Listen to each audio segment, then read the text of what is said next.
এই বাইদের লাইগা হ্যাঁ সাধারণ কন্টেন্ট ক্রিয়েটর যারা তারা ভিডিও আপলোড দিয়ে ভাই শান্তি পাচ্ছে না। ये सब क्या देखना पड़ रहा है। अच्छा है मैं अंधा हूँ। एकदम इन्होंने वक्त बदल दिया, जज्बात बदल दिए, जिंदगी बदल दी। 119 पे इतनी अच्छी पार्टनरशिप चली हो भाई। मारो मुझे, मारो मारो मुझे, मारो मारो। नहीं ये मजाक हो रहा है, एक सेकंड। বিল্লালকে বলতেছি দাও 2 লাখ টাকা দাও এখানে। ব্রেনলেস জুয়েল বলছে যে 2 লক্ষ টাকা দেওয়ার জন্য। তাদের রিচ বাড়ছে না, তাদের ভিডিও কেউ দেখতেছে না, ঠিক আছে। তো এই গোয়া মারার ছেলেরা হলো যে আপনার ফকিন্নি, কি বলছিস তুই? আমাদের মতো মানে ফকিন্নি। আচ্ছা ঠিক আছে, একটা সময় ফকিন্নি ছিল, এখন আপনার কি হয়েছে, এই সোশ্যাল মিডিয়ায় কিছু টাকা ইনকাম করে তারা নিজে মানে মনে করে যে আমি তার থেকে বড়, ও মনে করে যে না আমি তার থেকে বড়, ঠিক আছে। আর চায় আমি যেন ওর আগে থাকি, ওর উপরে থাকি, ও যেন আমাকে সেলুট দেয়, ঠিক আছে, ও যেন আমাকে সিনিয়র ভাবে।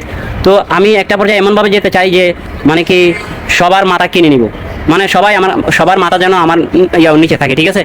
তো এগুলা বাবার কি দরকার, যার যার জায়গা থেকে আমি বলবো তোরা ভাই যার যার জায়গা থেকে পারস, যাকে যেরকম পারো সহযোগিতা কর, ঠিক আছে।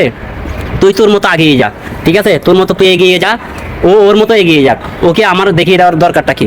মানে আমি চাইতেছি যে সবার মাথার তাজ হয়ে যাব, এখানে কোনো ভিডিও ফেসবুকে আপলোড দিলে আমার অনুমতি নিতে হবে। কেন রে ভাই, এইসব চিন্তাধারা কেন আমার থাকবে, ঠিক আছে। আমি যত কোটি টাকাই কামাই না কেন, এই যে তোরা শিক্ষিত হয়ে মূর্খের মতো কাজগুলো করতেছস, এগুলো কিন্তু সহ্য হচ্ছে না। নিঃসন্দেহে তুই ঠিক কথা বলেছিস। তোদের জন্য সাধারণ কন্টেন্ট ক্রিয়েটররা মানে তাদের ভিডিও যত ভিডিও দেখ না কেন কোনো রিস্ক করতেছে না, এই জন্যই রিস্ক করতেছে না। মানে আমার মাথা খারাপ হয়ে যাচ্ছে রে ভাই, মানে কি বলবো। তো যাই হোক, এখন বিষয় হলো যে আমি যেটা বলতে চাই, কেউর জায়গা থেকে মানে কি ঠেসাঠেসি না করে একজন আরেকজনকে দেখিয়ে না দিয়ে তুমি যতটুকু পারো তোমার জায়গা থেকে ঠিক ততটুকু করো, আমি যতটুকু পারি আমার জায়গা থেকে ততটুকু করি। আমি সবার দায়িত্ব নিতে পারবো না, ঠিক আছে, কারণ আমি সবার উপর থাকতে চাই না। আমি যতটুকু আছে ততটুকুই থাকি, হ্যাঁ, আমিও কিছু কামাই, মানুষকেও কিছু দিই, এটা হলো সবচাইতে বড় চিন্তাধারা।